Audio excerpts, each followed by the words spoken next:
You can.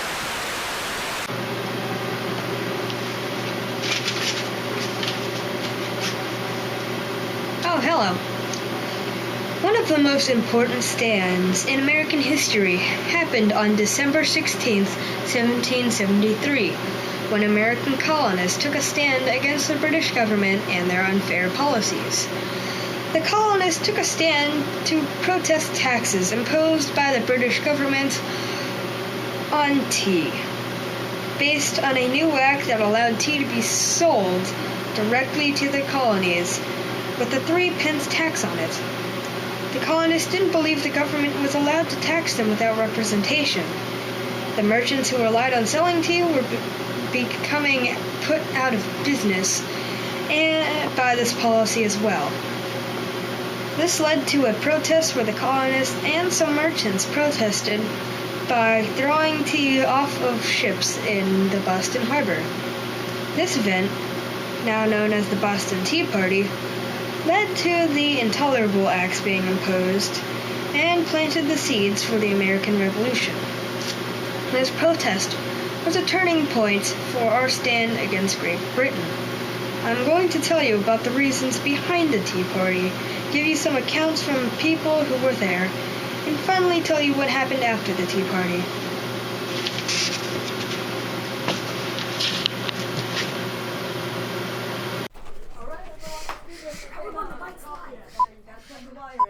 What wire? The green wire. Yeah. Okay, Where's the green wire? Hit play. Okay, we'll play. Play button. Oh, it's Okay. When most people hear the words Tea Party, they usually think of something like this. Yeah, I got this tea from Best Buy. Got cup from Best Buy and Well, I'm not most people. from Best Buy. Hey, boy, want some tea?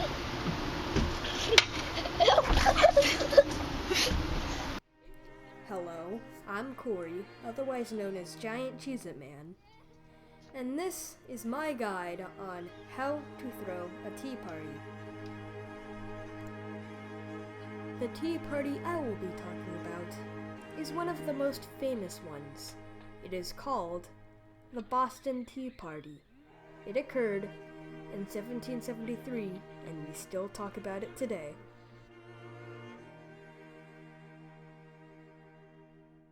Tea is a bizarre subject. Tea is simply leaves that are put into hot water until they give the water flavor. You would think something as simple as this would not cause arguments, but you would be mistaken. And no, it is not fighting over the last Lipton bag in the box. Our example is, well, the best example of this. Let's find out what happened.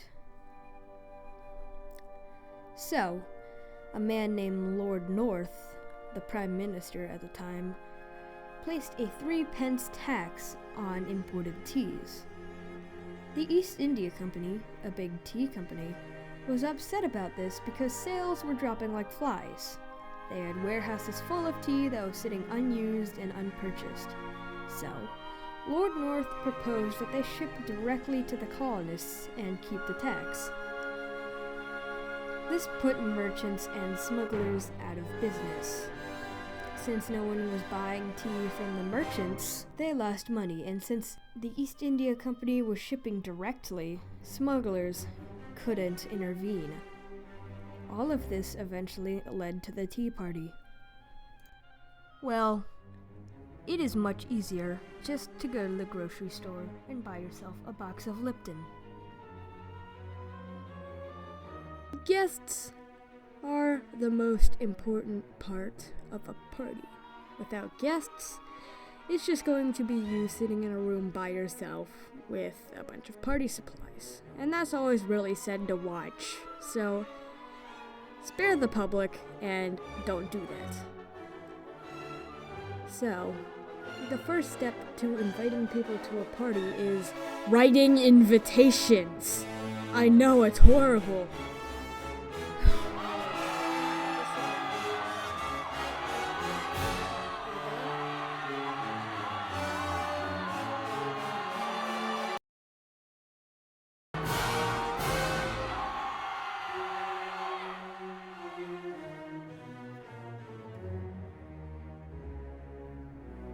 How about now? You done?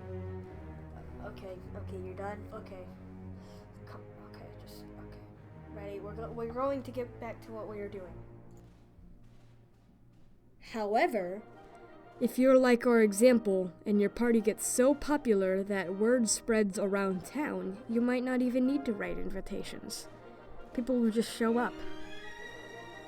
See? If you listen to what I have to say, you might actually get some good information. Okay, could you stop prancing around the room? You're seriously embarrassing me. Let's take a look at the guest list. Let's see, we have Robert Sessions, who is a common laborer. We have Ann Holton, who is the Commissioner of Customs in Boston. And we have Samuel Cooper. No one really knows what he did. And, Yep. 997 more people. I'm not going to name. We will ask them what the party was like in the next section. Activities are an important part of any party that wants to stay going for more than 5 minutes.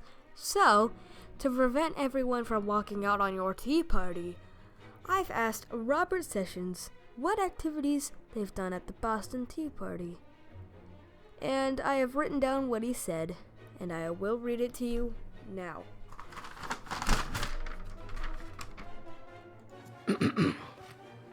The chests were drawn up by a tackle, one man bringing them forward in the hold, another putting a rope around them, and others hoisting them to the deck and carrying them to the vessel's side.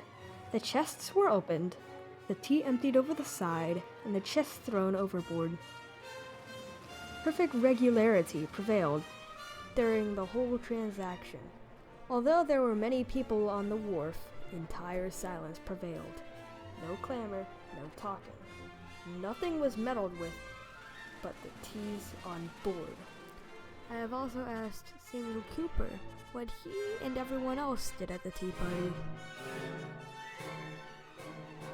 Arrived at the wharves, they divided into 3 troops, each with a leader, gained possession of the ships quietly, and proceeded to lighten them of their cargo by hoisting up the boxes and emptying their contents into the dock.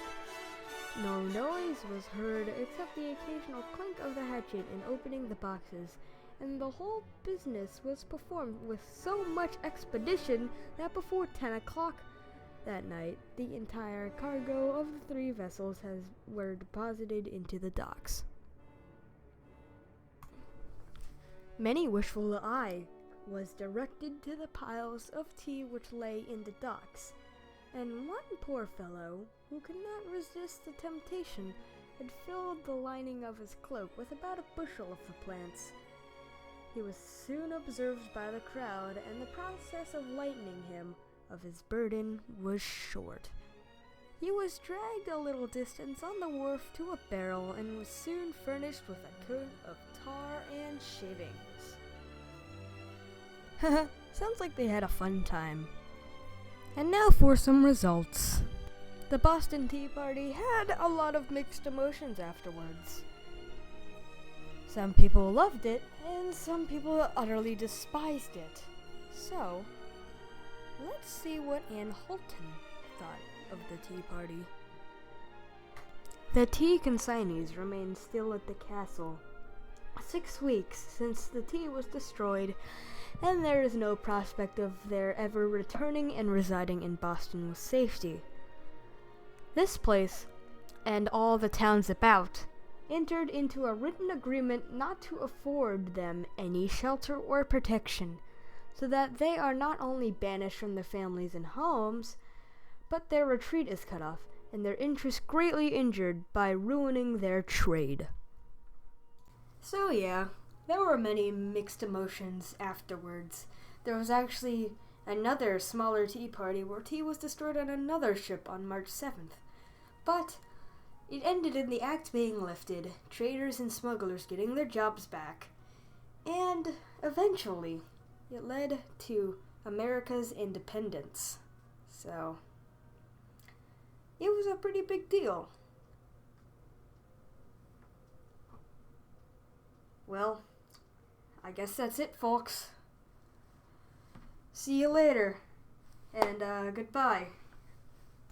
Okay, get the fireplace scenes, and play. So we heard from Robert Sessions, an eyewitness who told the events as he saw them. We heard from Samuel Cooper, who, from his account, supported the protest. Finally, we heard from Ann Holton, the Commissioner of Customs, who opposed the Tea Party and was worried about the tea consignees getting back home safely.